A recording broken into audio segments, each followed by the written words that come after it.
Hey guys, since we're waiting on some parts for this Pentium 2 project, I figured I'd pull out some old eeprom chips and we'll do a BIOS update. I found an updated BIOS on the retro web, downloaded it, and let's take a look at the existing BIOS first, then we'll tackle the update. This is version 2.1 from 1997. And if I go into the CPU speed, you can see we've got options here from 233 up to 300 megahertz. Now you can specify a custom front side bus and a multiplier. We'll probably come back to that in another video.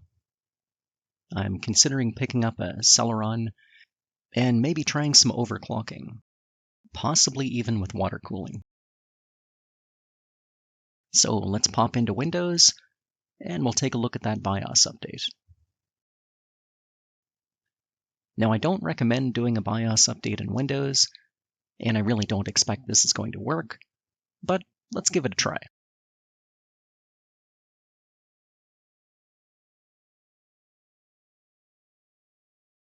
Okay, so I'm running the award BIOS update utility, and let's see what it says. BIOS no support Windows mode. I felt a great disturbance in the force, as if millions of English teachers cried out in pain, and then were suddenly silent.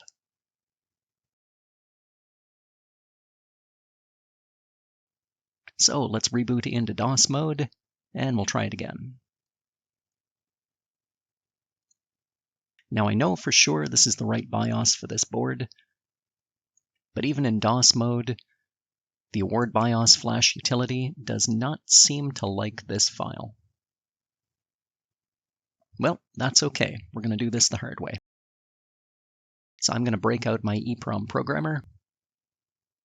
This is the TL866, and I've got a collection of 1 meg eEPROMs. Those are electrically erasable, programmable read-only memory chips. That means you don't have to muck around with a UV eraser. Okay, let's select our chip type. Specifically, this is an Atmel AM29C010A. Now I could have simply reused the eEPROM that was in the board, but just to be safe, I actually picked up a few extras, and I'm going to work with those. So let's erase that chip.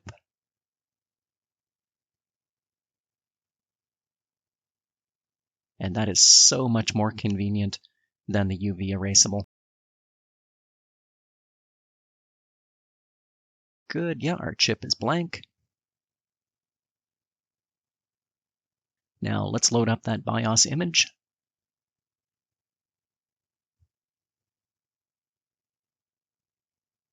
And I'll burn it to the chip.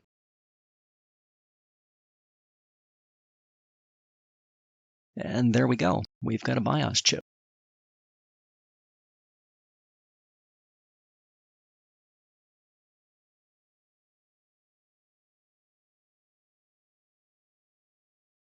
Now I'm going to do a read on that just in case.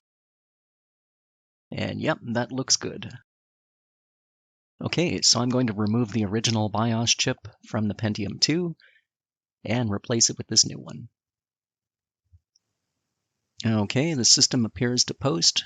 We haven't killed it. That's a good place to start. Let's pop into BIOS and take a look around.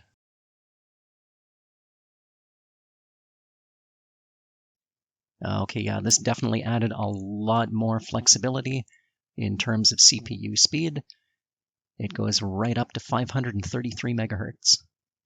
We're definitely going to have to look at doing some overclocking. Not necessarily with this Pentium 2, but yeah, I'll pick up a Celeron at some point. So let's save that information and make sure we can still boot into Windows. And yes, indeed, we are back in Windows 98.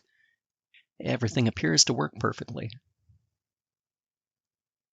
Now, unfortunately, I don't have any large IDE hard drives that I can test this with. I suspect the BIOS update may have added support for drives over 137 gig. But that's just supposition. I really can't test it yet. What I can test is my 8 gig compact flash card. I'm currently using 2 partitions. There's a 2 gig C drive and the remainder as the D.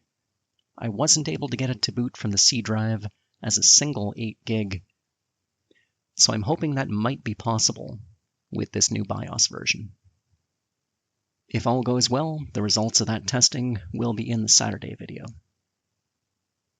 But for now, if you enjoyed this one, please feel free to like and subscribe, drop a comment down below, and, as always, thanks for watching. Oh, before you go, I would like to give a shout out to a fellow YouTuber. A friend of mine in Germany has a 9-year-old son. He's recently started a YouTube channel. It has nothing to do with retro computing, but if you want to pop over there, check out his content, hit that like button on a few of his videos.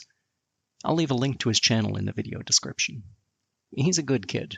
Go over and help him out. And once again, thanks for watching.